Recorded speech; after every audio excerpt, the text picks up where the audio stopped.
seated, please. इमाम साहब, बख्शा लेके आ जाएं, अगर किसी हवाले की ज़रूरत पड़े तो काम आ जाएंगे। Assalamu alaikum.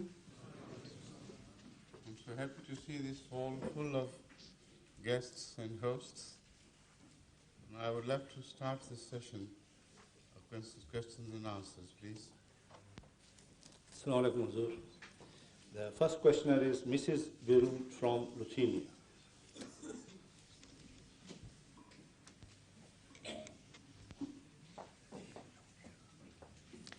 Assalamu alaikum. I would like to ask you two questions closely related to each other.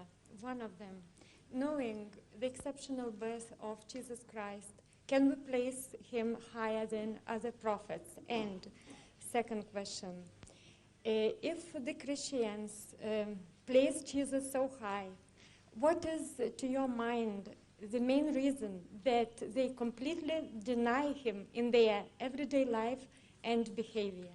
Thank you very much. I think this question should have been best answered by some Christians rather than me, because they know the intricate reasons why they have to do it. But I can only offer a guess. The case of Jesus is a very special case. It's not that of an ordinary prophet of Allah. It is so significant in so many ways that unless you fully realize the significance of Jesus as Messiah, perhaps you cannot fully understand the attitude of Christians to him.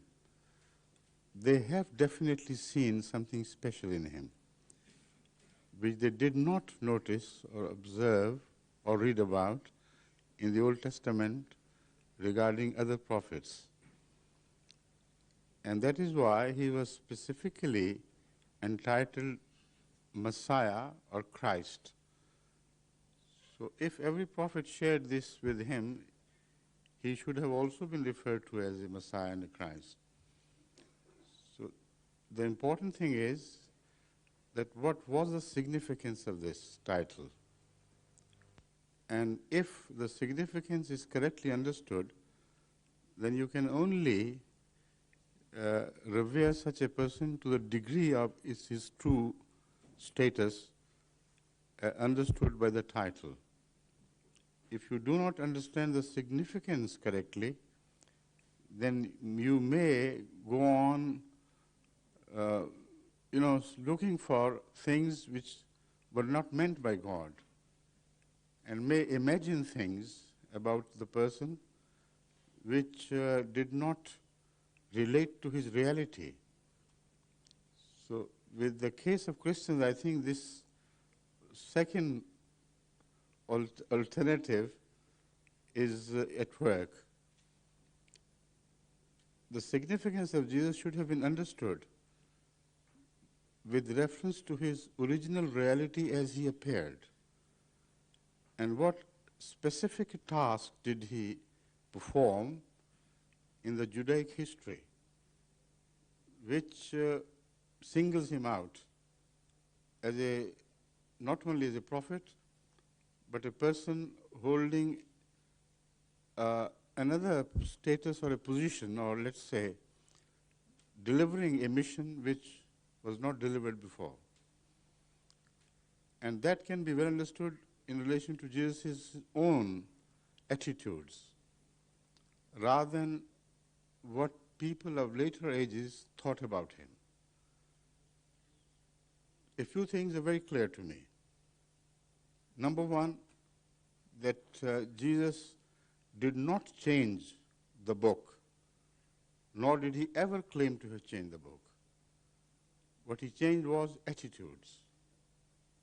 And the most significant change he brought about was attention to the shell, to change of attention from the shell to the spirit. It was the substance which he emphasized. And that was so highly needed at that time, because the Jewish people had got stuck to the form and shell of the teachings of the Torah So much so that they thought that if you formally subscribe to God as described literally in Torah, that is quite sufficient, and that is then you really attain the purpose of religion. By performing, for instance, in the case of Muslims nowadays, we see, if you just perform the prayer, but walk out of the mosque as empty as you entered, if you perform the prayer at home as well, but it does not bring about any real change in your spiritual nature and your attitude to God and attitude to His creation. This is just form. This is also a sort of idol worship. It is so close to idol worship that the Jews repeatedly committed the mistake of worshipping a God which could be presented to them visually, which had a formal existence. So this attitude, when hardened, although it hardened around the concept of unity of God, but remained a mere shell, no more. So that is against which Jesus Christ launched a great movement.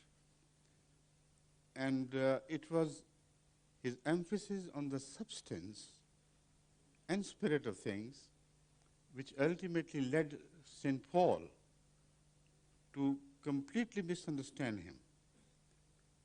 While those who were directly instructed by him under his own personal spiritual example, they disagreed with Paul and took up a cudgel for a long time for retaining the form as well as spirit and substance. So this is the struggle we find in the early history of Christianity, which answers this question partly, which you have raised, that the struggle was between form and substance, and they were taken separately, as if one would eliminate the necessity of the other. This was not Jesus. Nowhere did he do away with form. What he did was he presented the case of a religion which had no substance left in it. This was without the love of God. And it would not serve any purpose. But the form did serve a purpose, which was to retain the spirit intact. So unfortunately, the division took place between the two extremists. One who saw Jesus as emphasizing the spirit, the others who considered him to have abandoned the form altogether.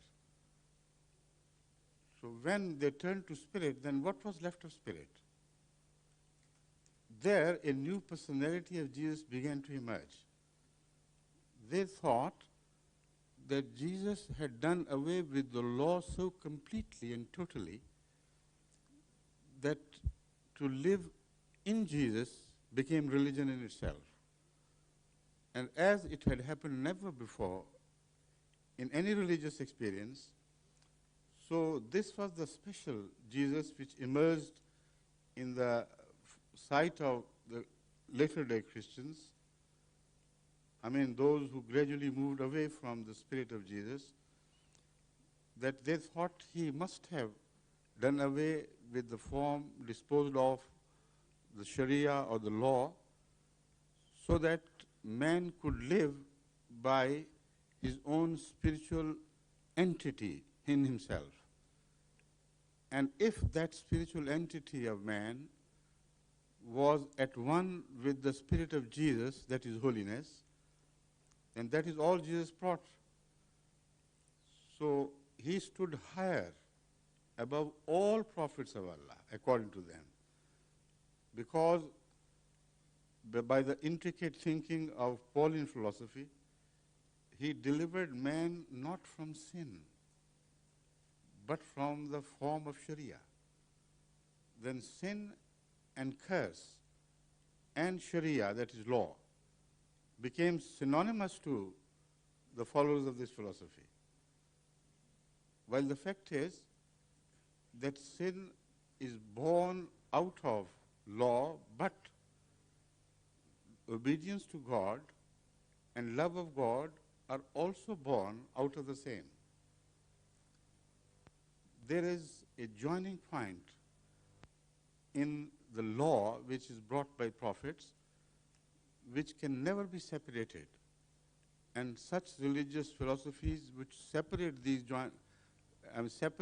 two things can never survive in essence and in meaning. As Jesus, I'm talking of the general things, the result is that the bifurcation of religion leads to extremist forms and movements. Like in Islam, we notice the movement of Sufism. Sufism is almost exactly on the style of Pauline philosophy. And that also was a reaction to such extremists, observers of form, who observed form meticulously, that is the mullah, who said, if you say your prayer 5 times a day, that is what Islam is, no more. If you read the Quran, whether you understand the meaning or not, doesn't make any difference. Formally pay homage to God and He is happy with you. That's all what He requires. But the Sufi understood the danger of this teaching and said that if a religion does not bring your soul closer to God, and if it is only your body which is given a sort of exercise like PT, then such a religion is not worthy of following. So they separated. But they left the farm aside exactly like St. Paul did, with the result that they started moving away into the wilderness of no law.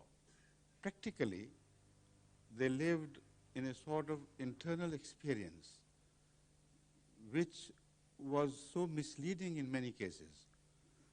The ecstasy they felt by thinking of God internally or thinking of their saints and others whom they respected, they did get some sort of exhilaration. And that is what they thought was the living experience of religion. So in reality, if you compare the Sufism with the Pauline philosophy concerning Jesus' message, then you come to realize that this is again a universal phenomenon which occurs everywhere in the world to every religion, only it is seldom recognized as clearly as it should be. So the image of Jesus as stands above all the prophets of God is born out of this misunderstanding. Jesus never broke away from the past. He never rejected even a jot of the Old Testament. When particularly confronted with this allegation, that do you reject the scriptures? He said, no. I have not come to change a jot of the book. I have come to perfect it, to fulfill it. Now this perfection is also, as I have studied, slightly mistranslated or misinterpreted. The word musaddiq is found in the Quran in exactly the same meaning. And according to the Quran, each prophet comes as a musaddiq of the previous ones and of the book, which means all the prophecies found in the books, until they are fulfilled and realized in the form of a promised reformer, they remain incomplete. So when Jesus said, I have come to complete the book, not to change a jot, it meant that the prophecies relating a revolutionary change in attitudes, this was to be brought about by the Messiah, remained incomplete until he had come. So as such, as we see from Islamic vantage point, there is no difference between him and other human prophets except that of changing the wrong attitudes of the people of his own religion to the one which stood in balance and which always could lead to God if you kept both form and spirit of the message equally well before you and practiced both as much as you possibly could. So I think, projecting myself into the minds of others, this is what I think must have happened to them. Again, there was another dilemma which they were facing early in Christian history, which also must have, unfortunately, led them away from the true Jesus, the living reality of history, to a Jesus which had to be created out of the compulsion of the times. By that I mean that the fact of crucifixion has a background. It has a background in the Old Testament. Why did the Jews so much insist on Jesus hanging by the cross? Has its roots in a biblical prophecy, whereby if a man attributes false things to God which he had not said to him, and if such a man hangs by the tree, which means by the cross, and dies upon the tree, then his being an impostor is proved beyond a shadow of doubt. This was the conspiracy against Jesus. And the Holy Quran presents the whole conspiracy relating to both the ends of Jesus' life, the beginning as well as the death, or in whatever form he disappeared. According to the Holy Quran, it was a very heinous conspiracy against the person of Jesus Christ by his opponents of the time to present him to the people as a man with a false beginning, having an unchaste mother, having an illegitimate birth, and a false end, both cursed. So it were two curses which they want to relate to Jesus, which hash this conspiracy. So the Holy Quran has summed it up in this, is this, وَقَالِهِمْ عَلَى مَرْيَمَ بُهْتَانًا عَظِيمًا وَقَالِهِمْ إِنَّا قَتَلْنَا الْمَسِيحَ عِيسَى ابْنَ مَرْيَمَ رَسُولُ اللَّهِ. They said, the Holy Quran says that the crime of the Jews of his time is twofold. First, they attributed to him an illegitimate birth by claiming that his mother was not chaste. So a false beginning. Then they claimed that they had succeeded in murdering him, and later on cross is also mentioned, which means that they also claim that they murdered him through crucifixion. God denies both these charges in the Quran and presents this as reason enough for returning the curse to his opponents, the Jews, who were hurling this curse upon Jesus. So the argument presented by the Quran is that that curse fell squarely upon those who had attributed this false allegation, this curse falsely to Jesus Christ. So now, what happened at the crucifixion? What happened was that the Roman law had condemned him to death, and that Roman law is still found in operation everywhere in the world in the same spirit. That is, once a person is condemned to death by hanging or by any other means, until he dies, the decision remains hanging over his head.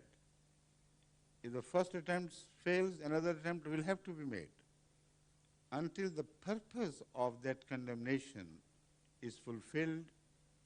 The threat of death would continue to hang over such a person.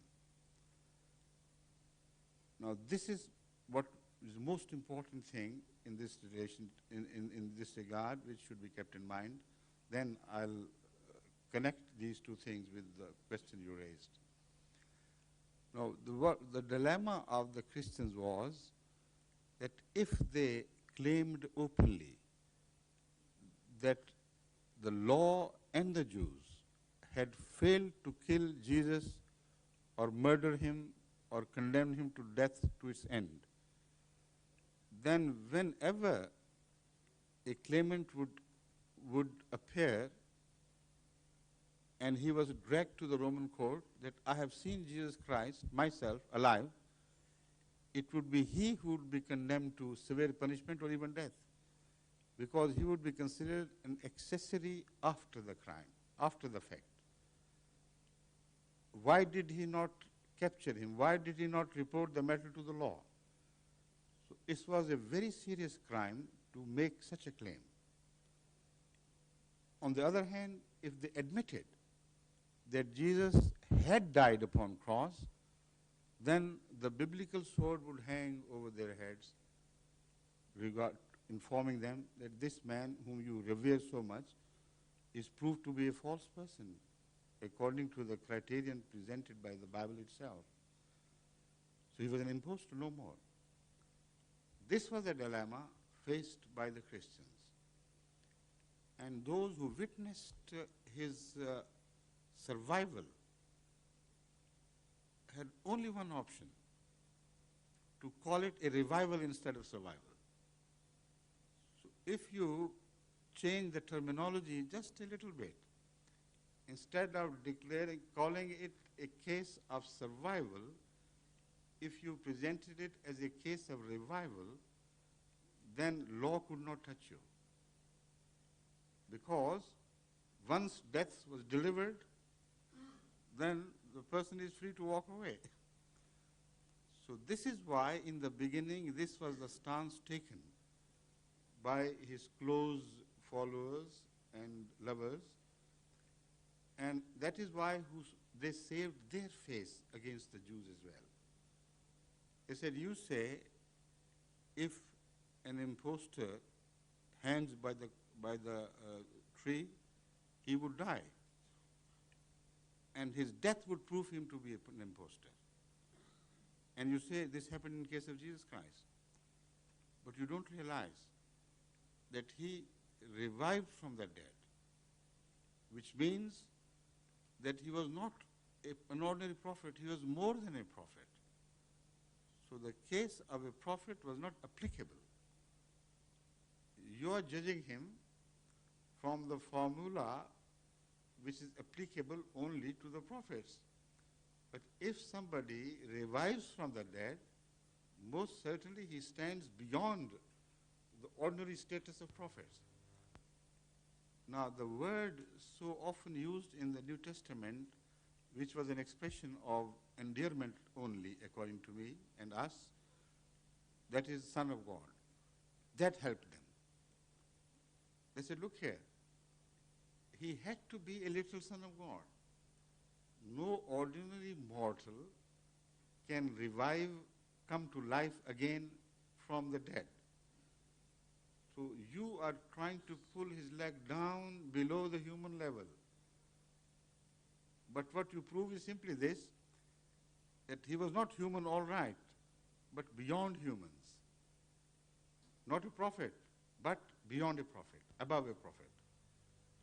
And by the same juggling of the words, they proved his birth to be an additional factor to as an argument in their favor. They said, now you turn to the question of birth, and now you understand it better. He did not have a known father married to Mary because he was not son of a mortal. So he must have been begotten by the conjugation, or sort of something, between God and Mary. So both these points emerge as the most important and pivotal points. Correct understanding of them is what would lead you to the correct understanding of Jesus Christ, and in no other way you can understand the fact of Jesus. So both Jews and Christians faltered on these 2 points. The Jews wanted to prove the point by saying he got killed on cross, so he must have been false. He was delivered by a mother without a husband, so he must have a false beginning. In answer to both these, the Holy Quran relates the words of Jesus to us, that is, what he expressed to God by way of gratitude to him, that he had blessed him in this way. And the words run, Salamun alayya, yawma wulidtu, wa yawma amutu, wa yawma ubatu hayya. They say, my birth was cursed, my death was cursed, and so I will not be raised. Peace be on me, because my birth was blessed, my death will be blessed, and it will not be through murder or killing. Amut is not an expression used for those who are murdered or killed. The word maut here applies simply to a natural death. So it was not only a prayer or an expression of gratitude, but it was also a prophecy by Jesus, that my birth was clear. There is no doubt about it. But how shall you know? You can only know if the same prophecy which I am making, or the same expression of gratitude I am making, is proved in the latter part, in the event of death. If I escape murder, then my first claim will also be taken as true and valid. If there I am proved wrong, then I could be taken to be wrong in both these places. So that is why the Holy Quran says he did not die upon cross. They failed to murder him. What was certain was only this fact, وَمَا قَتَلُوهُ يَقِينًا. They certainly failed to murder him. Crucifixion was just an attempt. Like murder attempts, when they fail, you can never say somebody is murdered. An attempt of murder is something else, and if crucifixion is only to the degree of an attempted murder, then it should not mean that he was crucified to the end of death. So this is how the Holy Quran resolves the issue. And a new personality of Jesus appears by the study of the Holy Quran, which is in the middle path, which leaves no room for any extreme attitude as taken by either Jews or by the Christians of today. And here lies the greatness of Jesus, the true greatness.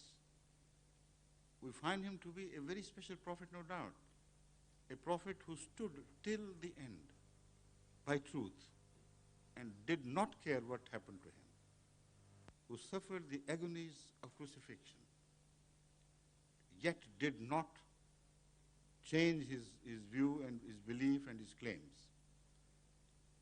And yet he knew that he would be saved from the cross because he was a true man. He knew it because he had prayed to God to take away the bitter cup from him. And God must have promised him. Otherwise, this last cry, Eli, Eli, lema sabachthani, was out of place. Eli, Eli, lema sabachthani means that he was sure that God would fulfill his promise of saving him from this ignoble death. And there's an utter cry of not despondency, but of a sort of prayer which is so rich in meaning that it is impossible for such a prayer to be rejected. So the last we hear from Jesus is, Eli, Eli, lema sabachthani. And it's impossible for God to have unheard this cry of anguish from a dear prophet who suffered till the end and stood firm in his loyalty to God. So he was saved. He was saved, and the first proof of his having been saved lies in the fact that when he was taken down from cross, his body was, an ointment was hurriedly prepared and applied to his body. While most certainly it was not the custom of the Jewish people to anoint the bodies or to apply any ointment to the body of the dead. Ointments are only applied in an attempt to either mitigate the suffering or to heal the wounds.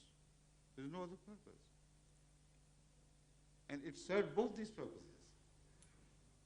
It mitigated the suffering as well as healed his wounds. So the Jesus we see walking out of the sepulchre is not a ghost, because it is what he himself claims. As he appears before his disciples and surprises them by his presence as a living form, because it was said he gave up his ghost. They must have heard it and taken it too seriously. So they thought he was a ghost. But Jesus said, no, I am not a ghost. So it gives light to the impression of a viewer that he gave up the ghost. He never admitted it. He said, come here. Come and touch my wounds. Here, there, my hands. And see, I am the same person in the same body. I was crucified. And I am alive here before you. This was a 100% open and shut case of a person who had been attempted to be murdered, but his enemies failed to achieve the purpose, who almost died but did not, and survived the attempts at his life. Now, when you read this in relation to a prophecy of Jesus Christ, then the whole picture emerges as clear as day. When they demanded, some of them, of the Jewish people or other opponents, there are so many people belonging to different religions and beliefs, who all opposed Jesus together as a body. There were non-believers, there were people who believed in myths and ideologies other than the Jewish ideology. They always gathered around him and put him to many tests and questions. At one moment, at one occasion, when they required from him a great miracle, so they could see with their own eyes that he was from God. I don't remember the exact words, but he said, the people of this age were this and that. They demand a miracle, but no miracle will be shown unto them except the miracle of Jonah of the fish. Now, what was that miracle? Was it a case of revival, or was it a case of survival against all odds? Most certainly. There are no two opinions about this. That Jonah presented a case of survival against all odds, not a case of revival from the dead. So as I'm reconstructing the events of crucifixion and what happened following, when you remember this prophecy of Jesus Christ, then the case is cleansed. It's a very clear case of a true prophet who was true, and God had saved him. And then, after such attempts, when Allah saves his prophets and dear ones, they're always told to migrate. So did Jesus did.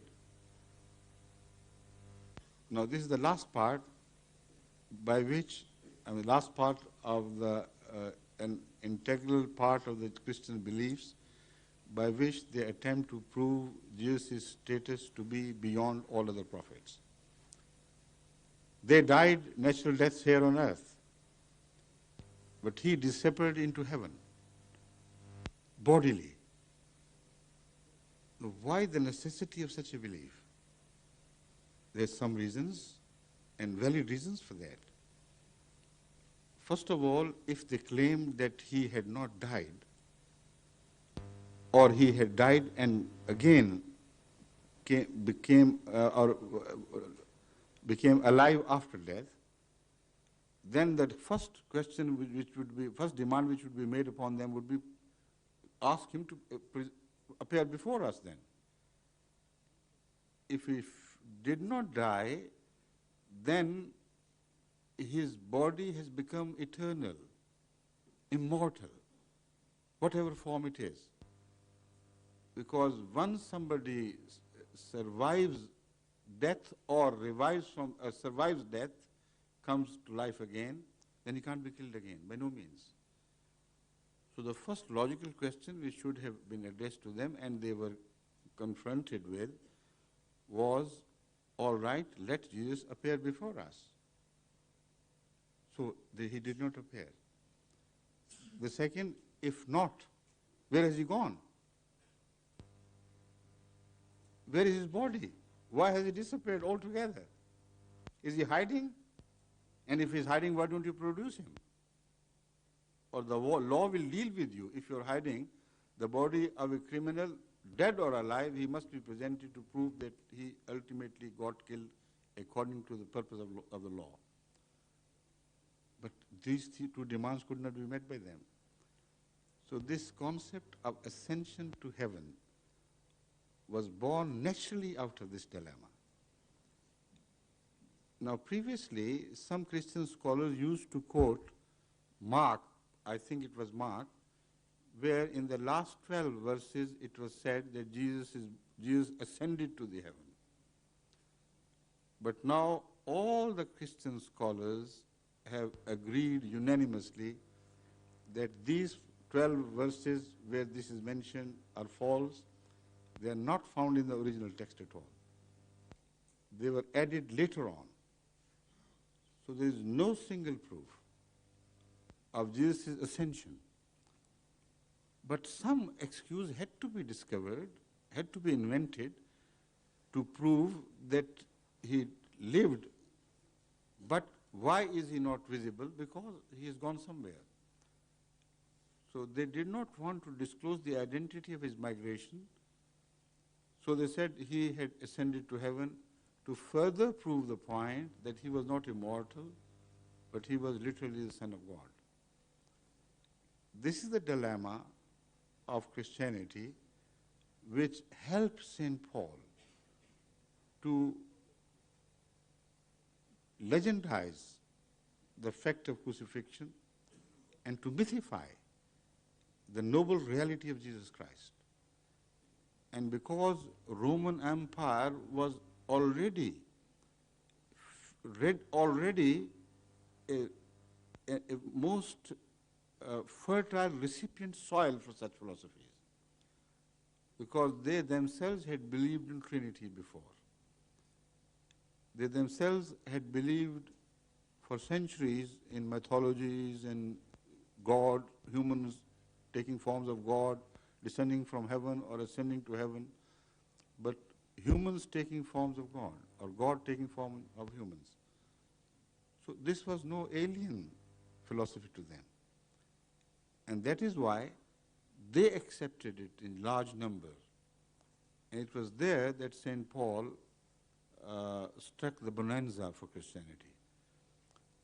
So these, I feel, are the reasons why the Christians have to believe in this mythified form of Jesus Christ, while I believe it would be far greater loyalty to Jesus if they stuck to his reality, which is far more noble. Myths are not noble. They're imaginary things. With powers, myths live with powers which are not shared by human beings. So what are we to them? What are they to us? But a person, being a human being, being immortal, reaches such heights of great sacrifice and perfect example as Jesus did. That is the noble image which is worthy of all love. So we are not an opponent of Christianity. We are the true lover of Jesus Christ, and we invite Christians to look at that great hero in religious history from our eyes and revere him the more and love him the more, not at the cost of unity of God, but in perfect agreement with the unity of God. Have I answered your question? Thank you.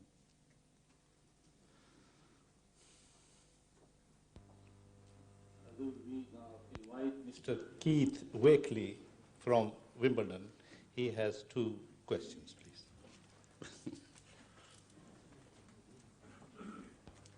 Thank you. The Bible tells us, "Blessed are the pure in heart, for they shall see God." What is your interpretation of the pure in heart? And the second one, I read in the Times about 2 weeks ago that a charity was buying slaves' freedom in Sudan. And if I may just read the first paragraph, a British charity working in Sudan is buying back Christian slaves kidnapped by Arab militias and forced to become Muslims. What They are being forced to become Muslims? Yes. By whom? By the Arab militias. So I do not subscribe to that And forced conversion, and this is why we are made subject of persecution by the mainstream Muslims. We do not subscribe to such views because we consider such views as absolutely against Islamic teachings and against the fundamental teachings of Islam, particularly. I rather felt that you would answer like that. Yes. But are there any other forms of slavery in Islam or not? But we'll come to that question in full later on. First, with the first question. Yes. The first question was perhaps, what is the meaning of the purity of heart? Purity of heart. Right. Thank you. You see, the purity of heart is not a religious term belonging to a certain religion or a certain place or a certain area or time. Purity of heart has always been the subject and the most essential subject of discussion of all such faiths which term themselves as religions, even those who do not believe in God or apparently do not believe in God, like Buddhists, like Jainists and some others, who have gone away from, like the philosophies of Taoism, etc. They're also referred to as godless philosophies. Although I disagree with that, that's a different thing altogether. What I mean to say is, as they present religion, the central point is always purification of heart. How can you meet this end? By what means? It is there that the religious teachings differ. Those who believe in God, they also believe that without your coming into some sort of communion with God, purification of heart cannot be achieved. To live with God, to live in God, means that you follow His attributes, such attributes which are within the human capacity to follow and acquire. So this also explains the meaning of man having been created after the nature of God. God has created man ultimately to become good. If the basic fundamental design of man was not good, it would not have been possible for man ever to become good.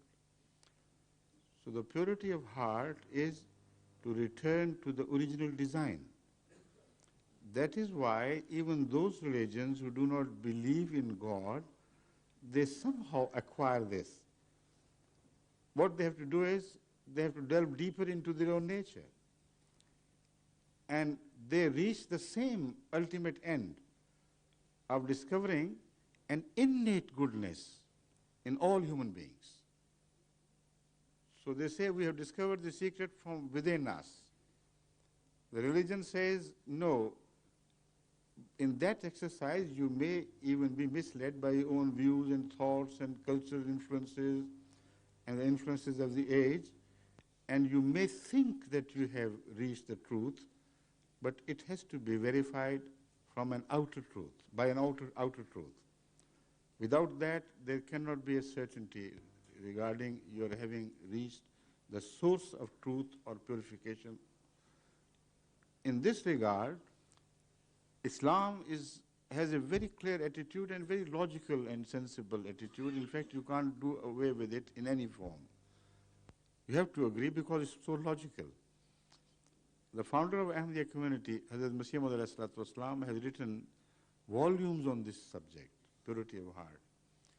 And he has likened it to all human faculties which are all of them dependent on an outer reality which correlates with them. For instance, if the eyes are good and the sight is perfect and healthy, if there is no sun shining, no light coming from the heaven, they can't see. So inner truth is only to the extent of your being capable of receiving the outer truth. The ears can be absolutely healthy and perfect, yet if there is no vibration in the air, no sound, they won't hear anything.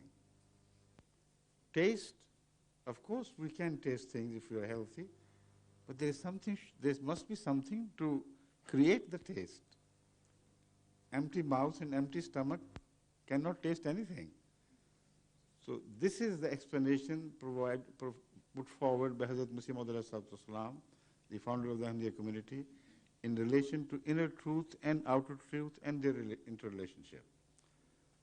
So the purity of heart is the sum total of these 5 senses, where they ultimately converge and ultimately create one single entity. If all the 5 senses are pure and healthy, and if they are in communion with the outer sources which are corresponding to them, then the heart is purified, without a shadow of doubt. Without it, it may be on way to purification. It may be innocent. But perfect purification, a purposeful purification cannot be achieved without the meeting together of inner truth and outer truth. That is what we understand by these terms, and I hope this will also be acceptable to many. Thank you. The second question was relating to slavery and what forms of slavery does Islam have? You see, Islam, as I have many times before explained, is misunderstood in many regards, also in respect of slavery. The Holy Prophet once said, how can you make a person slave whom God had given birth, whom God had created as a free person? So this is a very important declaration. No man has a right to enslave a person born free. But the matters do not end here. If you have inherited a system of slavery where others had enslaved people, rightfully or wrongfully, and where the society had accepted a form of transfer of this slavery through exchange of commodities or money, etc., then what should be the attitude? That is the second question. Islam did not do away with the inherited institution of slavery with one declaration that free all your slaves, because that would have done greater damage to the society if it was attempted in one single stroke.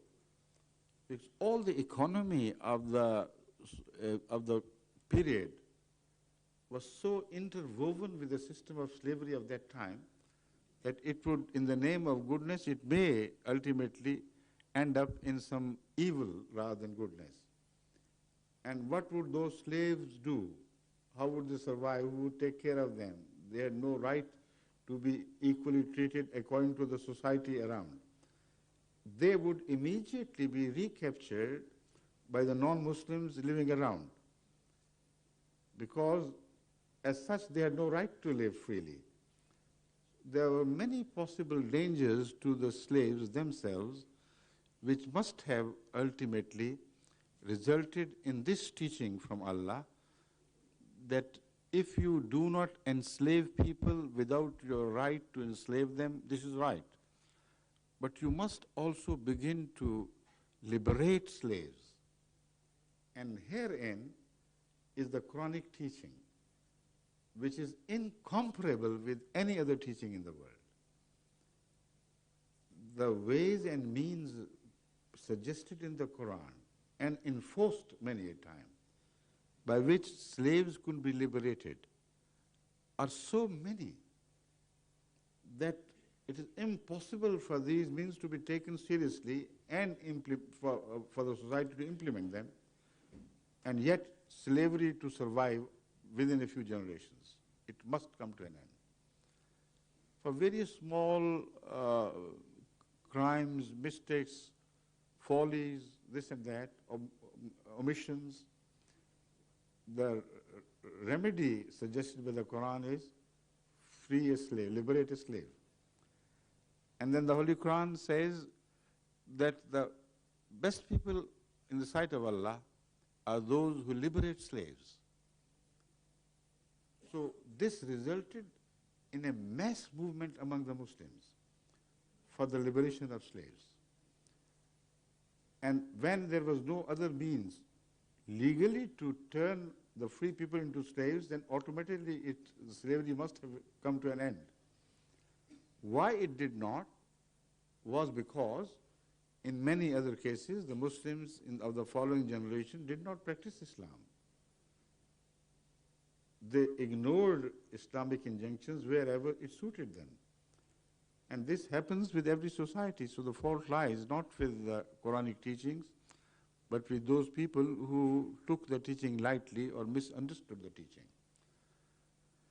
Now, in this regard, I must also point out that the teachings regarding slaves also must be understood according to the Quranic injunctions and the ahadith, that is the traditions or instructions of Hazrat Muhammad ﷺ himself and his practice. According to Islamic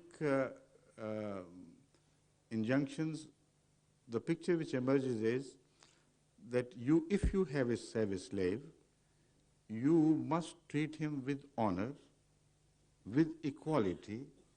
You must feed him with the food with which you feed your own family. You must dress them in a manner that you dress your own family members. You must not speak harsh words to them. If you strike them, you may earn the wrath of Allah. And the only remedy for this, if you have done it being carried away by your sentiments or passion, anger, is to liberate the slave. Now, this was done so repeatedly and consistently by Hazrat Muhammad ﷺ that there are many an example where a slave committed a mistake and somebody lost his temper and struck him.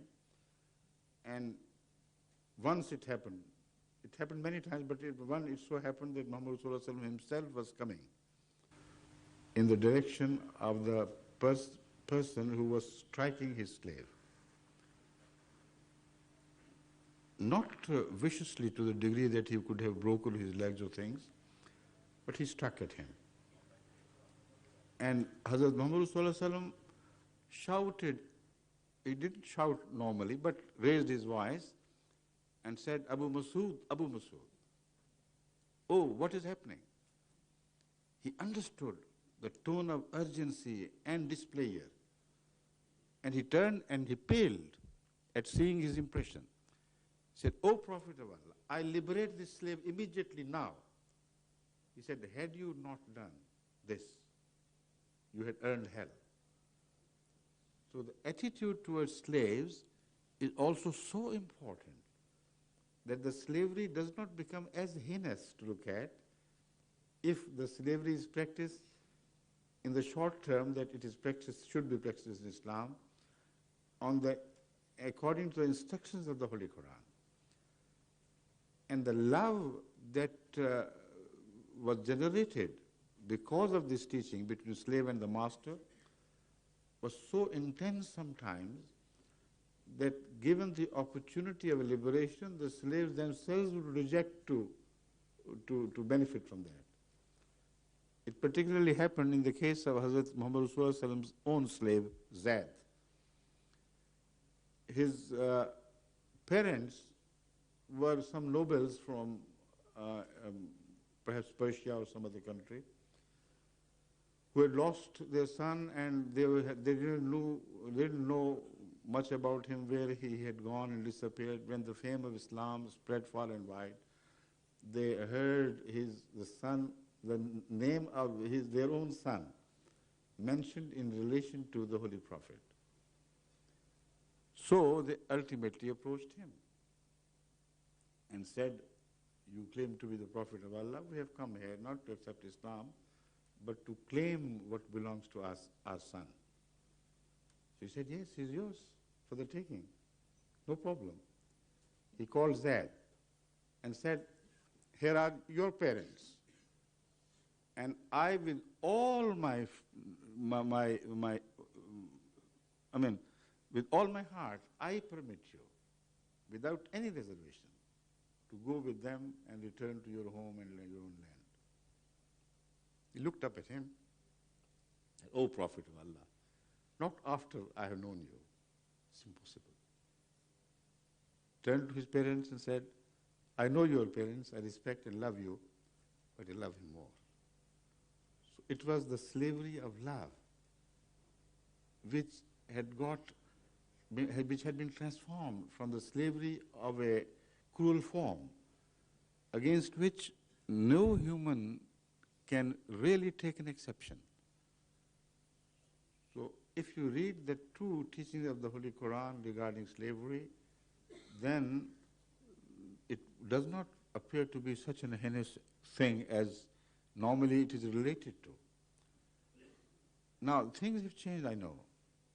There is still slavery practiced in Saudi Arabia and some other Muslim countries, most unfortunately, because they exploit the poverty of some poor nations. And they think, which we consider absolutely wrong, that if they go to India, to Madras, some other backward countries parts of India, where even the parents of a poor child are compelled to sell that child for the sake of economic necessity. At least, if not for their own sake, for the sake of the child itself, because they know he would be better fed outside and better clad outside. So they sell and they buy them. But the interesting thing is that except for a few cases in Sheikhdom, most often in Saudi Arabia, the slaves are treated with such equality that those Ahmadis which have been there, which have been moving in and out of the palaces of the princes, they have borne witness to me that we have seen the slaves to be clad like them, to be sitting on the same sofas, sharing the same style of life, so much that sometimes it was very difficult for us to find which was the master and which was the slave. Bad as it may be, but not as bad as slavery has been practiced elsewhere in the world. Particularly, as I've mentioned, the earlier periods of slavery, forced enslavement of people of Africa, and the tortures they suffered. And despite the fact that there is no slavery in America, no legality in slavery, yet the blacks are treated even worse than slaves. Somehow, very cleverly, they're kept at a third or fourth rate level, and they're rotting in slums, and there's no hope for their rise to the equal level with the whites. This is unwritten slavery, but much more heinous than the slavery practiced in Saudi Arabia, for instance. Because a whole people have lost the purpose, direction, the end product of their life. And that is why, with people like Farah Khan and so on, they are capable of gathering even 1 million people by way of protest. They're misled, I know. When I go there, I meet the leadership and I tell them this is no way of liberating yourself. The best way is to liberate yourself from the evils and ills of the society. Liberate yourself from the crime. Then none could keep you suppressed, because there is no legal instrument here by which you could be suppressed if you benefit from the options and possibilities of such gateways as are open to all, provided you behave well, provided you offer sacrifices, provided you get education and emphasize the role of morality. Then no society on earth can keep you suppressed. This is my message against the message of Farah Khan. But unfortunately, people want excitement and want cheap and shortcuts to success. And there's no cheap and short cut to success. So this is all I could say here at this moment, please. I know your deep interest, your dedication to the purpose of liberating slaves and doing away with the slavery, whether it is apparent or subdued. Am I right? Thank you. Thank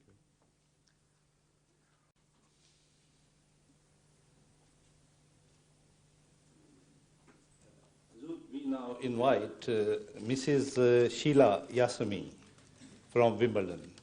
Yes. Mrs. Sheila Yasmin, please.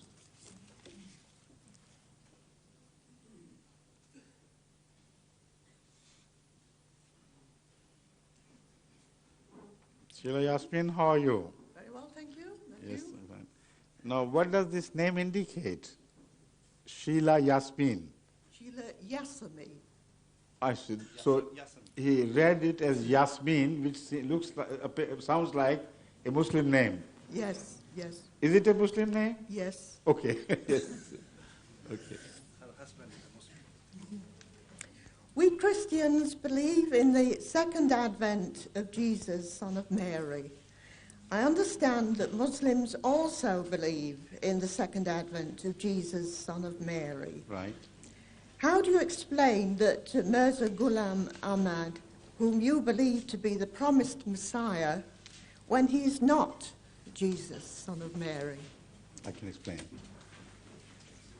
I can explain in the terms of the understanding of the divine word by Jesus, Son of Mary himself. He should be the last authority, last word on this issue. When it was demanded from him to produce Elijah or Elijah, the prophet of God who had ascended to heaven, sitting on his fiery chariot, to have come again before the coming of Christ. What was the answer? He pointed at John the Baptist, not pointing his finger directly at his body, he was not there, but pointing at him in meaning.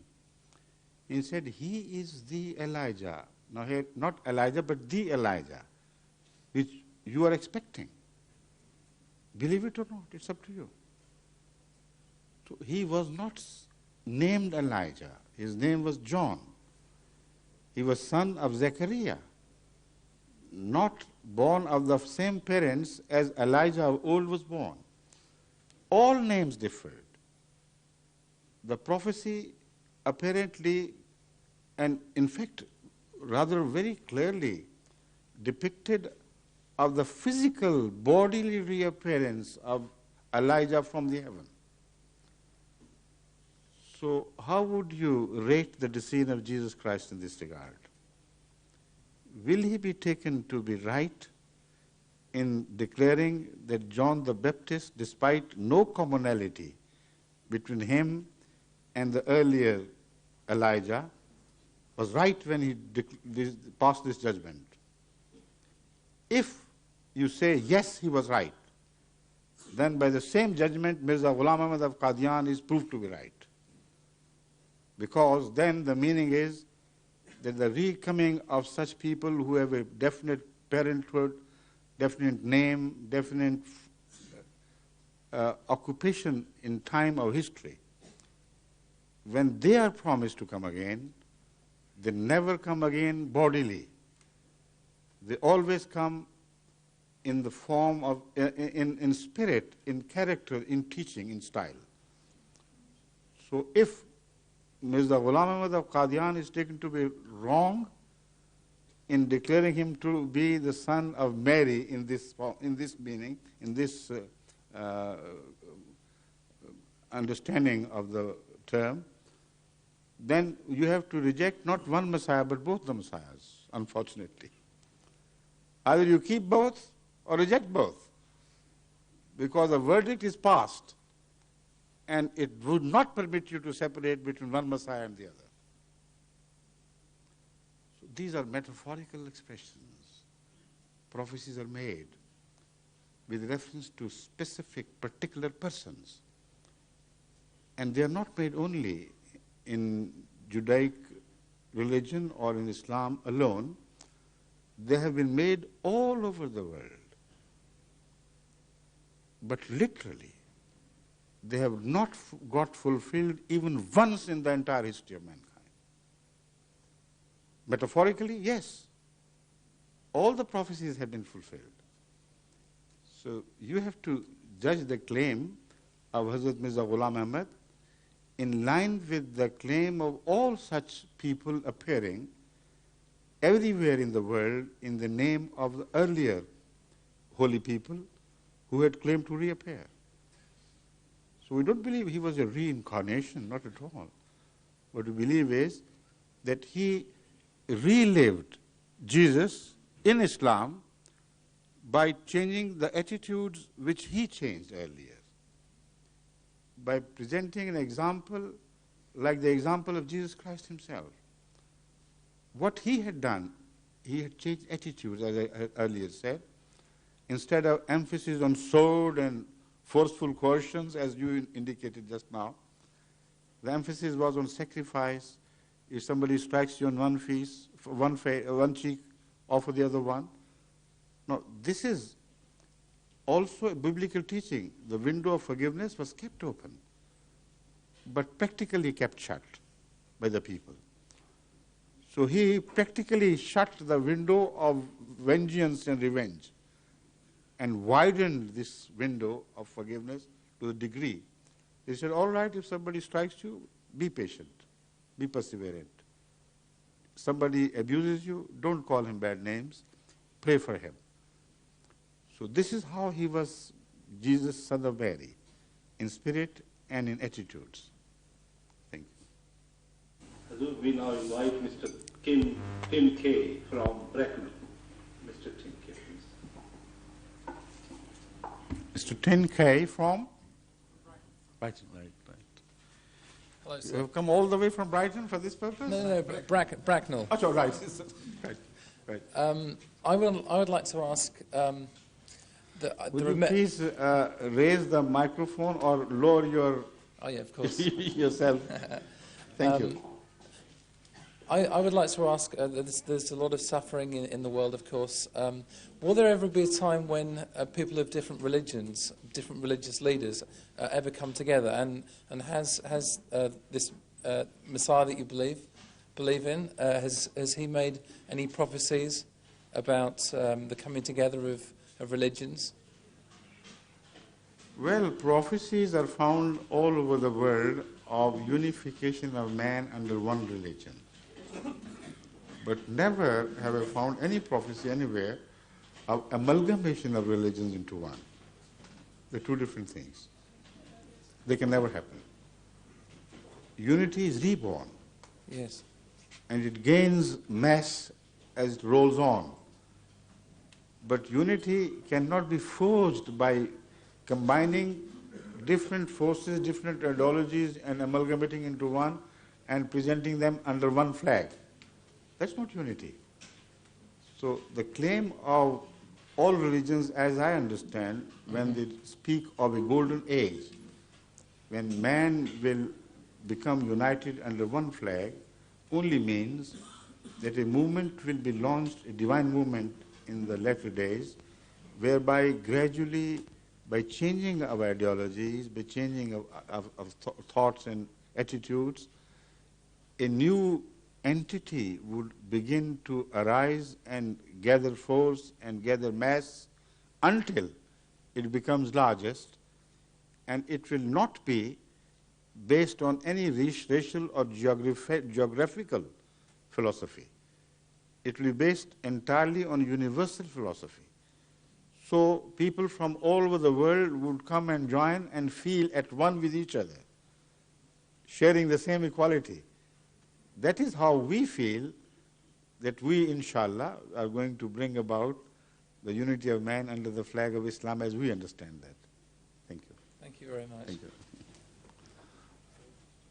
We now invite Mr. Javed Tanveer from High Wycombe, please. Hi, welcome. Assalamu Assalamualaikum warahmatullah. Sir, Originally, if you are from the Punjab? Yes, from Lahore. Lahore? Yes. Right.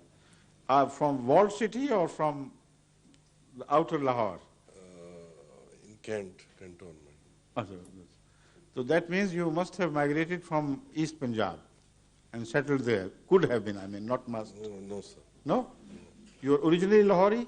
I'm originally... Or from some other district? No, I belong to NWFP. NWFP? Yes. So that's what I understand. The Lahoris, true Lahoris are those who are born in the walled city. Yeah. And their style is very specific and Typical. recognizable. Others are either immigrants or coming from different provinces and places. Right, Yes. okay. Thank you. Please. Sir, my question relates to the same subject as discussed earlier about the ascension of Jesus Christ, how real it is. The features or similarities, is that what you mean? Yeah. How we can present some similarities between the Messiah we believe in as the re-advent of Jesus and the first Jesus whose image he claims to be, correct? Yes. Right. So it's a long list. All of you have to be patient with me, but I won't exhaust it. I'll just present to you a few cases by way of demonstration. You are a Muslim, of course. You should also bear in mind that the Holy Quran speaks of a similarity between Moses and Muhammad Rasulullah Sallam as well. Does it not? And so there is a prophecy of Hazrat Moses himself in Deuteronomy chapter 22, isn't it? 18, chapter 18, verse 18.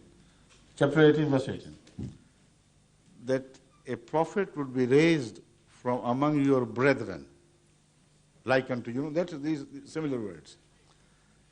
So what are the similarities between Moses and Hazrat Muhammad Rasulullah Sallam? First of all, that question has to be answered. Second, Hazrat Muhammad Rasulullah Sallam was prophesied in the New Testament as well by Jesus Christ. And there his description is different from that of Moses. So that means a Messiah was also to be born in Islam. And that is why Hazrat Muhammad Rasulullah Sallam repeatedly prophesied that in my ummah also, in the latter days, in the end days, a Messiah will be born. So relating both these issues, you will come to a better understanding of similarities. The similarity between Moses and Hazrat Muhammad Rasulullah Sallam, first of all, was that both brought a new law, and a fiery law, a sort of with glory and majesty. And that law got enforced with complete success within their lifetimes. and they did not leave the world until they had seen the law established and enforced. Secondly, this requires a rapid movement which was also related with the use of force and sword whenever sword was raised against them. Both Moses was permitted and Hazrat Muhammad Sallallahu Alaihi Wasallam, and peace be upon Moses as well. So this is another similarity which we see. And after that, the enforcement of law takes place many centuries.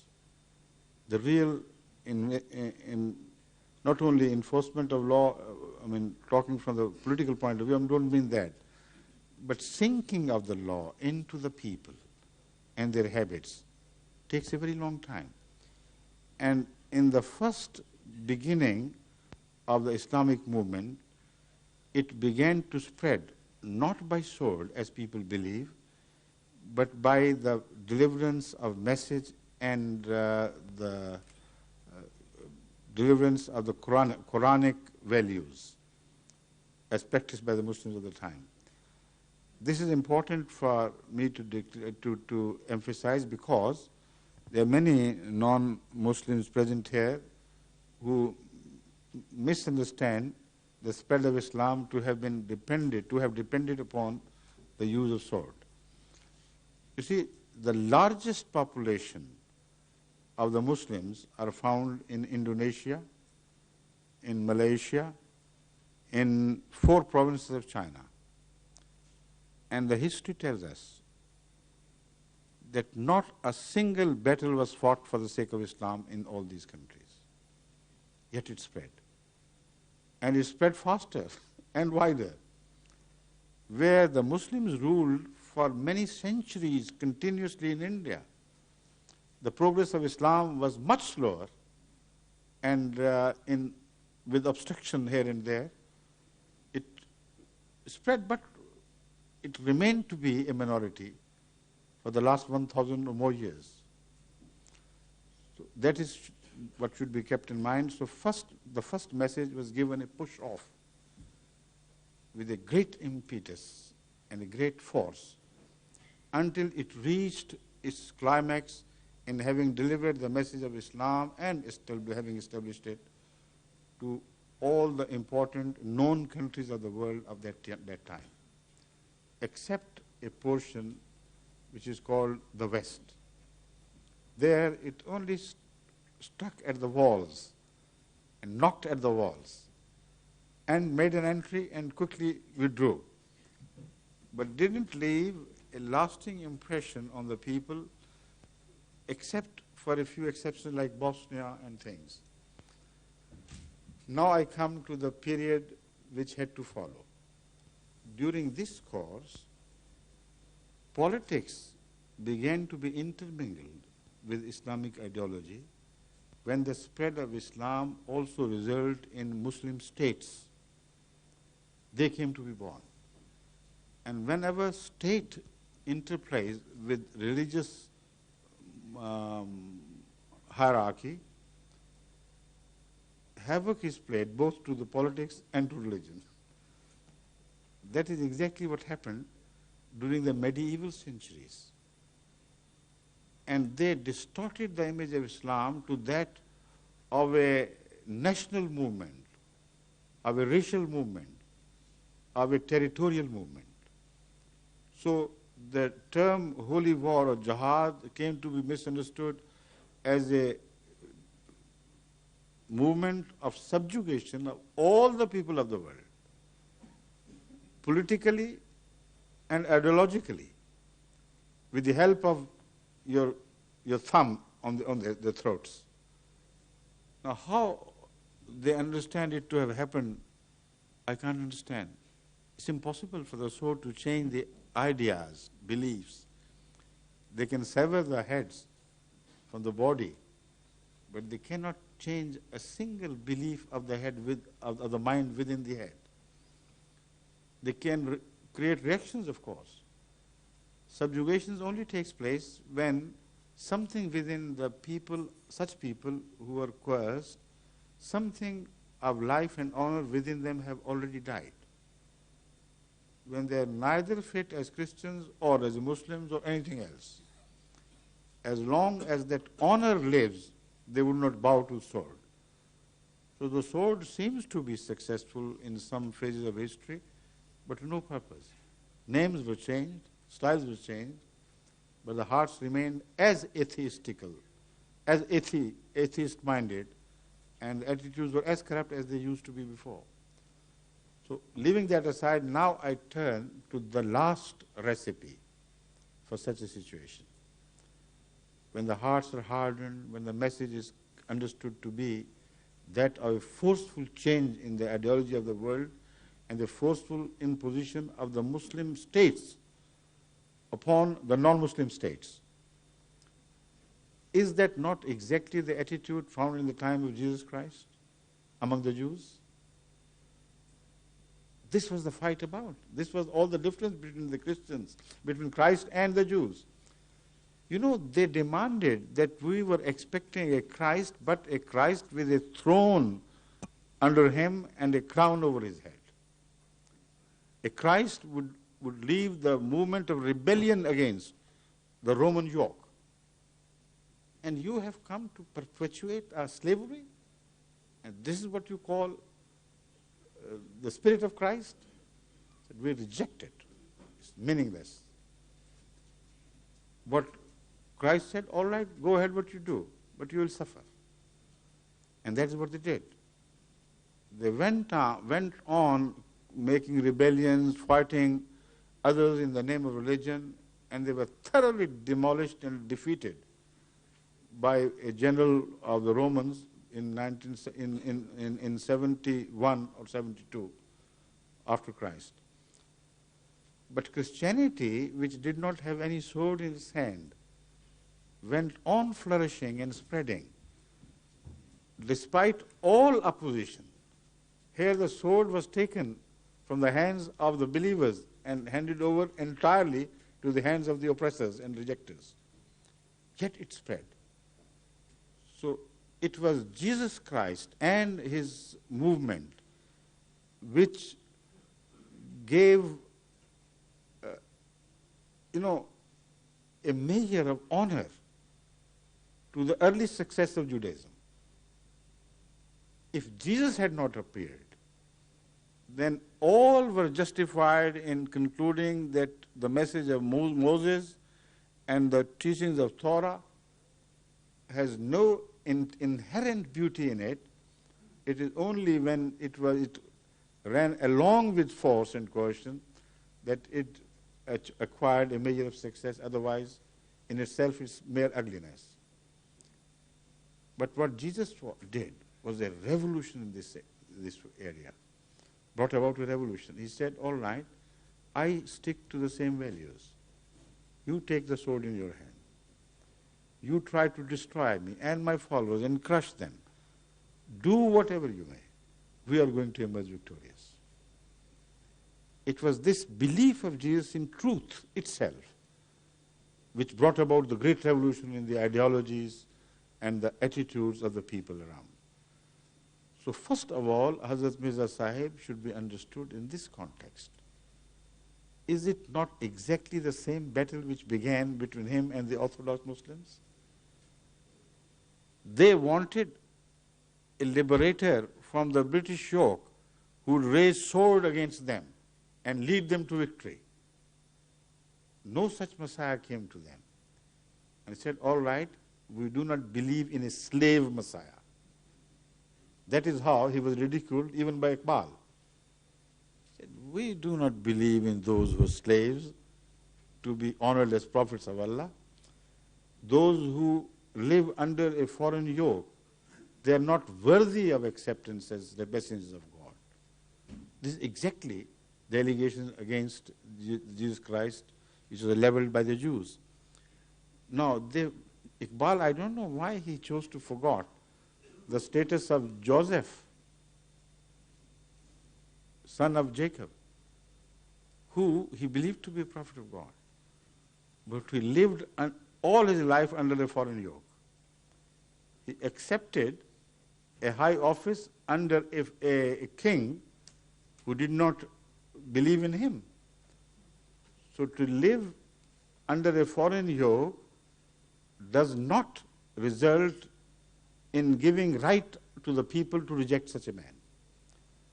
So Iqbal should have started his journey with Joseph first, then he should have come to Jesus Christ himself and said, there goes another claimant, a slave prophet.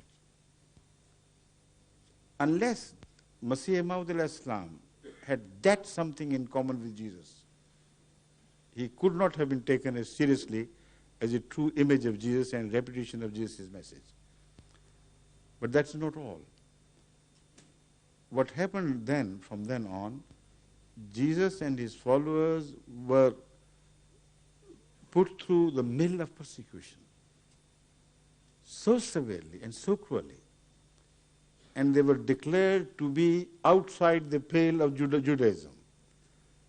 They were declared to have no right to live unless they defiled the teachings of Christ and the image of Christ, or unless they abused him and cursed him. The history is full of such events. And it is being repeated here now in Pakistan, from where you have come. They catch hold of Ahmadis, poor Ahmadis, and say, abuse Mirza Ghulam Ahmad, or we will not leave you alone. Or either sometimes they are killed because they refuse to abuse, or they are beaten up and left as pulp. Sometimes imprisoned under false allegations that we have done it because such a man was insulting Na'uz Billah min Zalik Hazrat Muhammad Sallallahu Alaihi Wasallam. A man who is so honorable, as offers every sacrifice but does not succumb to the pressure of the sword or force, how could he tell falsehood, who speak falsehood, utter falsehood? He's honest and true. Otherwise, he will not offer sacrifices for the sake of his own beliefs. So when he says, I love Muhammad Rasulullah, I believe in him, I know that Mirza Ghulam Ahmad of Qadian received all honors from him, and he was his ultimate master. They have no right to reject this belief. But it goes on. So this is, again, a repetition of the early history.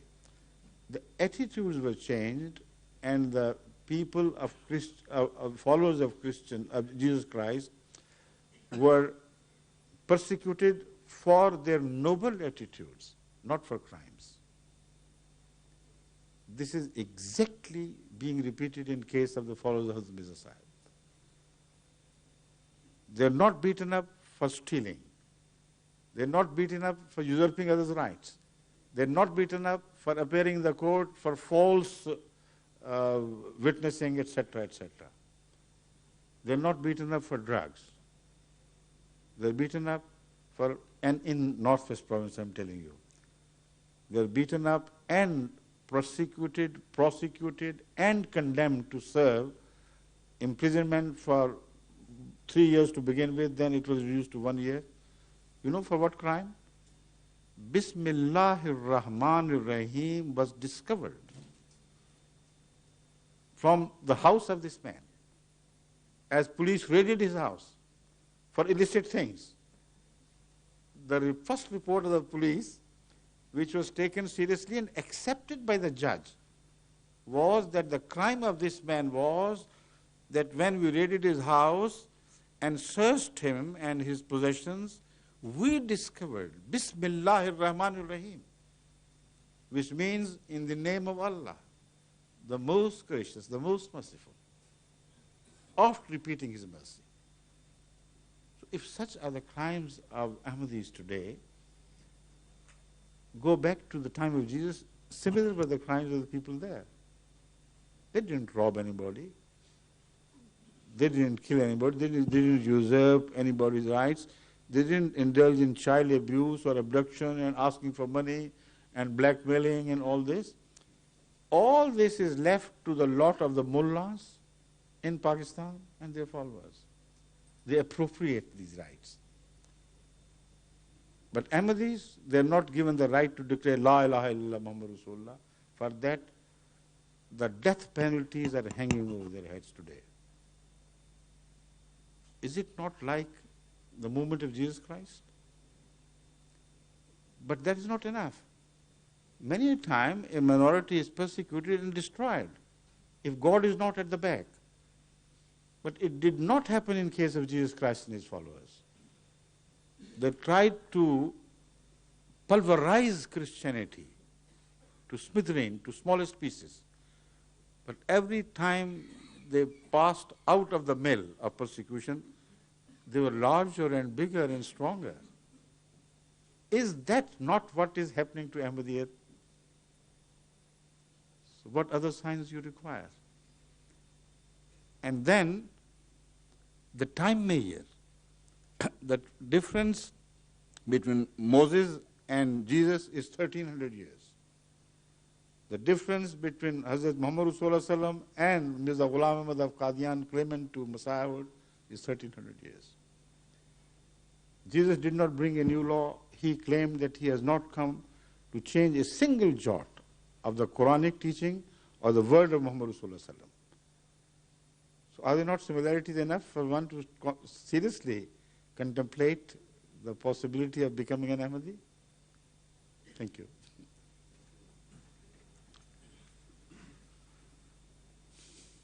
Hazur, there is a question from the lady's side.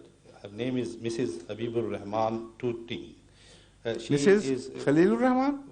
Habibur Rahman. And I thought it was she is brought by Mr. Mansoor Yes. of Tooting. Right. The question is, could you please throw some light on the divine authenticity of Bible and Quran and their preservation?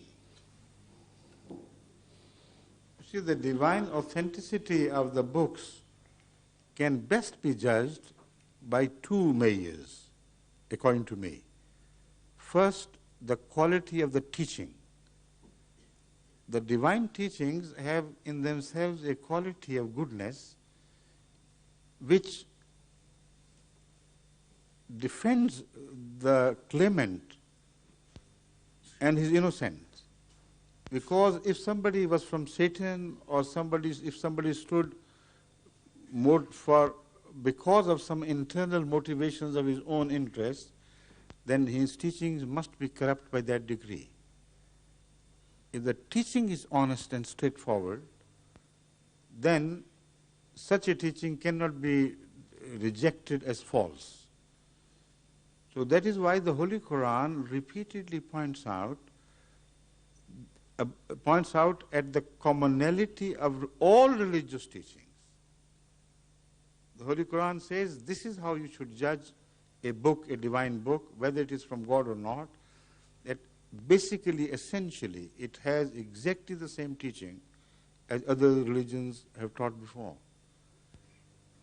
And a false man would not require, he has no reason to begin to support truth for the sake of his some ulterior motives. All false people who claim to be from God and were destroyed and were turned into things of history was those who invented teachings which had crookedness about them. They resulted in some gains for him and his supporters. Mostly, they came always with the support of a group or a clan. Never will you find a man rising alone without any support and presenting a teaching, attributing a teaching to God, which was absolutely plain, simple, honest, and based on goodness and wisdom and reason. So one way of judging comparing the Quran and the Bible, and not only them, but other divine books, is to go for the essence of the teaching. Is it essentially good or bad? Secondly, you should compare it with nature as created by God. If unnatural claims are made, then that teaching has to be rejected in as much as the unnatural claims are made. But this presents a dilemma. If unnatural claims are made in any divine book or supposedly divine book, then there are only two possibilities of settling the issue. Either that such unnatural teachings were added by man, they were interpolated by man, of an age where he did not understand the phenomena of nature, but attributed things to the teaching to maybe to attract people through another means, because at that time some false claims about how the nature works could attract people to the so-called truth of the religion. For instance, it is emphasized about Jesus Christ that because he was born here on earth, so the sun and the planets moved around the earth and earth remained stationary, and it was disrespectful of anybody to believe that earth went round the sun. Now that latter part came to be born later on, but in the beginning it was a united, accepted belief among the Christians, based according to their understanding of scriptures, of course, that earth was stationary, and it had to be stationary because it would be disrespectful of Jesus Christ to have born in a place which in itself was revolving around other things. So Galileo paid the price, or nearly paid the price of declaring that earth went round sun and other planets also revolved around it. But he was not brave enough, unless, in fact, his admission to the church that I withdraw my claim is a blemish on the community of scientists. He didn't change his mind, but he saved his skin and lost his honor in science. But that is an example. When you study Bible critically, then you realize that this was never claimed by God himself. Whatever has been claimed was either misinterpreted or interpolated with by the people of that age with a wrong understanding of the universe around them. So this second criterion is also very important. According to the Holy Quran, Bible was the word of God, but with the condition that that word of God was changed by the people and the scribes themselves. So wherever there is a contradiction, it's not the contradiction between one word of God and the other word of God. It is because of this discrepancy created by human beings.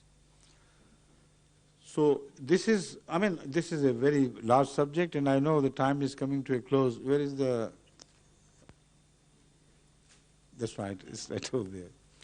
Only 6 minutes are left. I think it will give you a general idea of what we believe about the truth and how we believe about the truth of the Old Testament, the New Testament, and the Quran, despite of the fact of apparent contradictions between them. There are two more questions. We invite now Mr. Habibur Rahman Talukdar from Tooting. Please. Huh? Mr. Habibur Rahman Talukdar. Right, please. Well, this is what's a simple question. Does Islam encourage scientific experimentation and development? This is the first one. Second one is there any mention of atomic energy in the Holy Quran? Yes. These two. Yes. You see, Islam, in fact, not only Islam, but no religion on earth who is true in its beginning can contradict the act of God which is expressed in the way He has created. This contradiction in terms cannot be accepted. So we believe that, and we, with the grace of Allah, we can prove it, that all religions at their beginning were exactly in conformity with the nature created by God. And we do not only defend the Holy Quran in this regard, but also the Bible. We tell the Christians and the Jews, please don't take these things literally. read them in the light of what the Quran has spoken on the same subject, and then you will begin to understand the true import of those verses of the Bible which seem to be contradicting nature. So, the Holy Quran repeatedly demands people to use their brains, their heads, their aql. أَفَلَا تَعْقِلُونَ أَفَلَا تَعْقِلُونَ. He said, why don't these people use wisdom which God has given them? Or are there locks on their hearts? So the one religion which emphasizes the role of wisdom and understanding is unfortunately treated by the so-called custodians of that religion as not permitting the use of wisdom with relation to the Quran and the relation to Islam. So this is their falsehood, not the falsehood of the Quran. Now the second question was of the same nature, but specifically you inquired about, please? Atomic energy. All right, I understand. Sorry, is there any mention of atomic Yes. energy in the Holy Quran? There is a definite mention of the atomic energy and also of the atomic explosion, also the consequences thereof, and the extremely dangerous radiating cloud spreading over the world and destroying life underneath. All these things are mentioned in the Holy Quran very clearly. To begin with, I quote a surah of the Holy Quran, a small surah at the end of the chapter, in the last chapter, in the last part, what do you call it? Last part, that is 30th part. And I refer to Surah Humaza. It says, أعوذ بالله من الشيطان الرجيم بسم الله الرحمن الرحيم ويل لكل همزة لمزة الذي جمع مال وعددا يحسب أن ماله أخلدا كلا لينبذن في الحطمة وما أدراك ما الحطمة نار الله الموقدة التي تطلع على الأفئدة إنها عليهم موصدة fi amadin mumaddada. Now, leaving the first part for a while because of the shortage of time, I come to the crux of the matter. It says such and such people as have been described will be thrown into the smallest particle. What sense does it read? La yumbadanna fil hutamate. And consult all Arabic dictionaries, hotama is like the particle which one cannot see with unaided eye, or with the unaided eye only when it passes through a beam of light. Then you begin to see very small, minute particles floating in the air, not otherwise. I don't see any particle, but sometimes if a beam is thrown, then you begin to see many small, tiny particles hanging in the area where the beam is striking. So it's amazing, but it's not enough. That's not all. La yumbadhanna fil hutamate. And the next question which is raised is fantastic. Wama adraka mal hutama. How on earth can we make you understand what hutama is? Because time had not yet come for the people to understand. Time was yet to come for people to know what atom was and what it could do. It says, وَمَا أَدْرَاكَ مَا الْحُطَمَةُ نَارُ اللَّهِ الْمُوقَدَةُ الَّتِي. We are talking of the fire of God, which will be built. مُوقَدَةُ الَّتِي, it will be built within this small particle. تَطَّلِعُ عَلَى الْأَفْئِدَةِ. A strange fire it would be. Before burning the bodies, it will leap directly at the hearts and make them cease to beat. تَطَّلِعُ عَلَى الْأَفْئِدَةِ إِنَّهَا عَلَيْهِمْ مُوصَدَةٌ. This fire within that hotama is closed or locked up for them in what form? In fi amadim mumaddada. Amad is like a pillar, but mumaddada means which is made to look like a pillar after stretching it. Now, if you ever happen to see the picture of atom or the substance, radioactive substance which is about to explode, you will see without fail the scientist presenting it in the form of something which is extended to the sides and extended beyond its original size in the form of a pillar like being extended until it breaks and explodes. So what better description of atom and atomic bomb could you expect from any book at a time when the concept of atom was not yet born? That is why I searched far and wide for an explanation from earlier commentators regarding this. I found none. They were completely perplexed. All that they could offer was maybe this pillar is the name of a pillar in hell. Hell, of course it would be, but not in the hereafter, here, in this world. Then the Holy Quran speaks of Qarya, a terrorizing sound which will destroy everything by the immense intensity of the wave. But returning to this verse, have you ever seen a fire which does not burn first, but leaps at the heart directly without heat wave touching the body?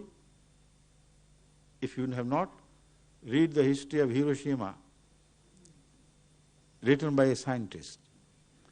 They would tell you that the atomic explosion released shock waves and as shock waves as well as heat waves.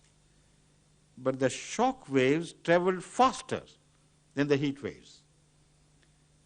And all other forms of radiation were left behind. And it was the shock waves which killed people, because immediately the hearts were arrested under that immense shock. Like the microwave, if somebody is subjected to a microwave, his heart would come to a standstill immediately.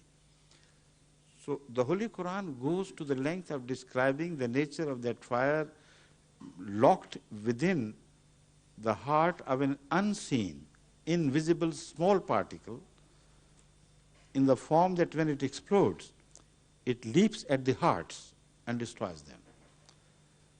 But the consequences of this atomic explosion are further explained in Surah Ad-Dukhan, which means the smoke.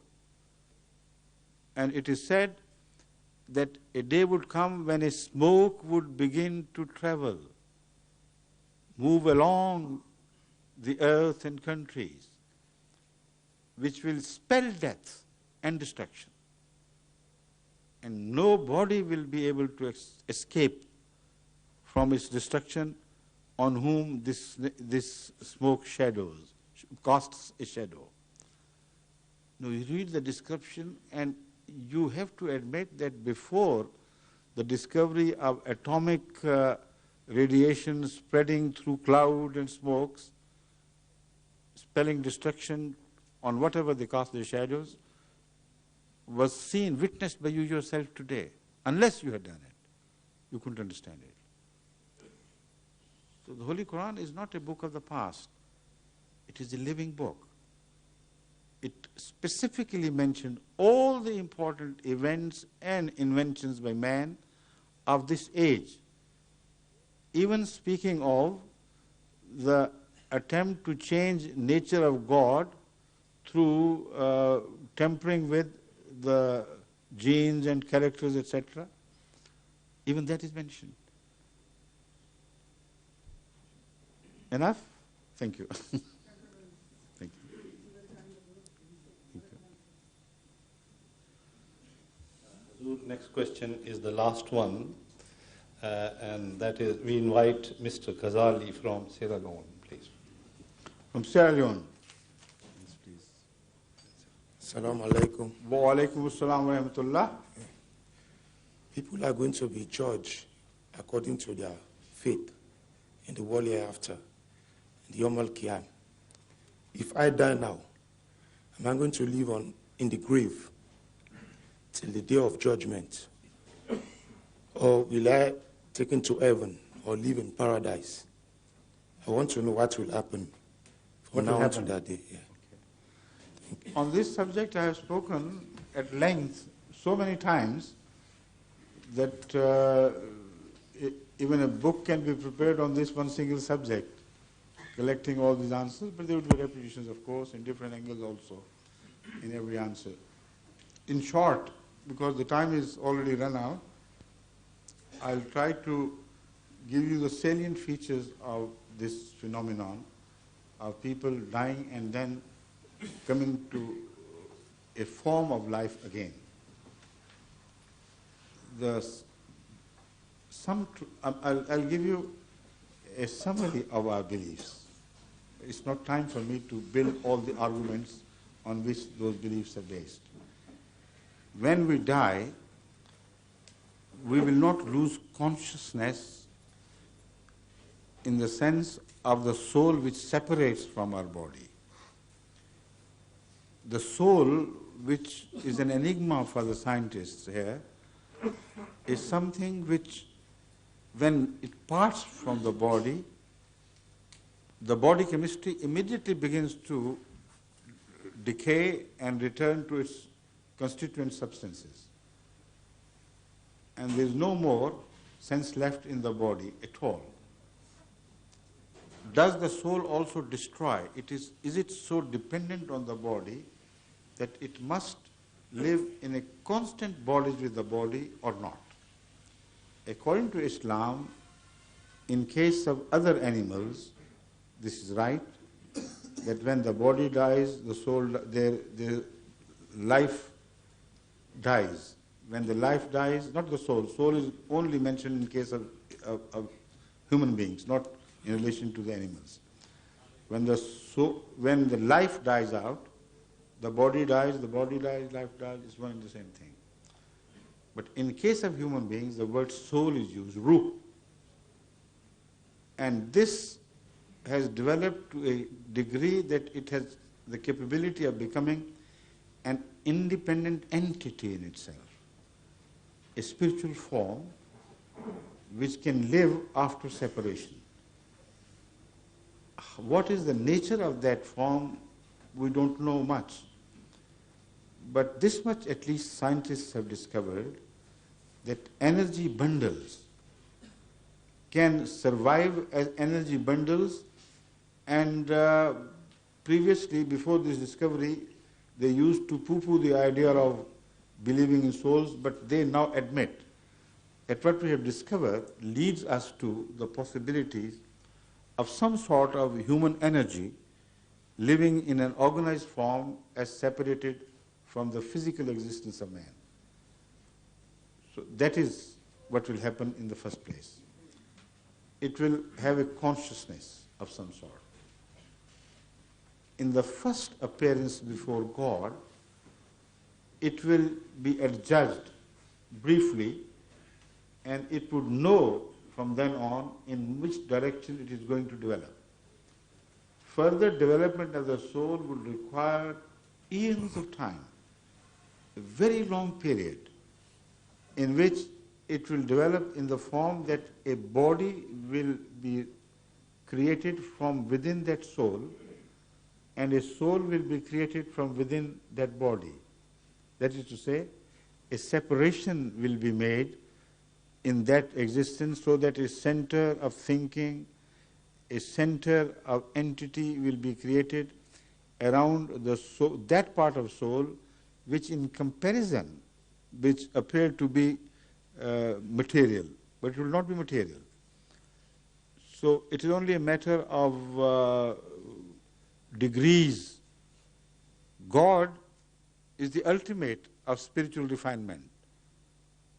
So all those who happen to be at a subsequent smaller level or a cruder level, they cannot conceive exactly the nature of the,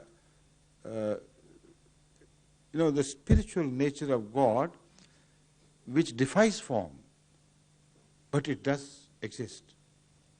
And it is proved through His works. That existence is proved through the works of God.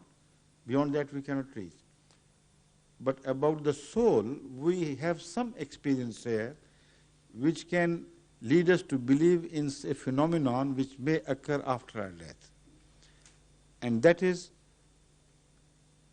experienced in two ways. Number one, in dreams. In dreams, things happen which appear to be real, but they defy the natural laws of our daily experience. We can walk through walls, we can see things of the past, we can experience visiting countries which we had never visited, and yet feel during the dream as if everything was real. We can meet our dead dear ones of the past and enjoy meeting them and talking to them. And as you are dreaming, you really believe that this is exactly what is happening. But it is not happening in the physical form. Nothing is created. Yet something like that will happen to the soul. But this happening will be more real than our dreams. So the soul will have the same qualities, not exactly, but similar qualities, as that of our new identity within our dreams. According to Hazrat Masih Maud alayhi salam, the founder of the Ahmadiyya community, in his great historic book, The Teachings of Islam, the philosophy of the teachings of Islam, he builds this subject further by reminding us that it will not be just a dream existence. A new creation will be made out of the essence of man's personality, which has got separated at the end, at the time of his death. That essence will be composed of his views, his thoughts, his attitudes, his goodness or his evil, his acts of defiance of the word of God or his obedience to the will of God.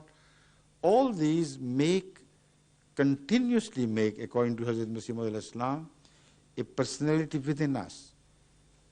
So a thing is born within us and we make it.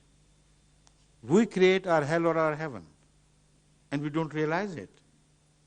But he said one day some evil person may suddenly be awakened and he would be absolutely exasperated to realize that he has destroyed himself. What he is a rotten thing.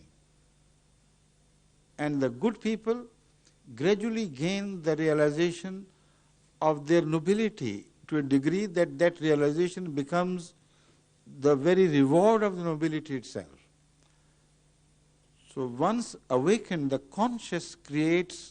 human conscience creates the hell for the evil people and the heaven for the good people. So Hazrat Masih Maud alayhi salatu pointed out that this is not in vain, this is not accidental. This does not happen in case of animals. There is no such sense of nobility or evil actions and their consequences among the animal kingdom. God has specifically been evolved to such a degree where his acts would create a soul in him, and his heaven and hell would be born out of his own actions. They will be given a form by the act of God, that is the new creation. And it will take a very long time ultimately. So when the last call is made before the resurrection, by that time all the human souls would have acquired a new form, a new body, a new spirit within that spiritual body, and they would be able to suffer if they will be able to acquire the faculty of suffering of that nature, which is not physical fire here. It is a different type of fire which sometimes we experience through extreme repentance, sense of shame, etc., or sense of exposure of our crimes. So this is, in short, what is going to happen to us after our death. While we live, we should try to create a healthier soul within us that can only be created if we become true within, or in the end, let me quote the words of an earliest questioner, if we go for a purer heart. If we achieve a pure heart, such pure hearts will be saved from the hell.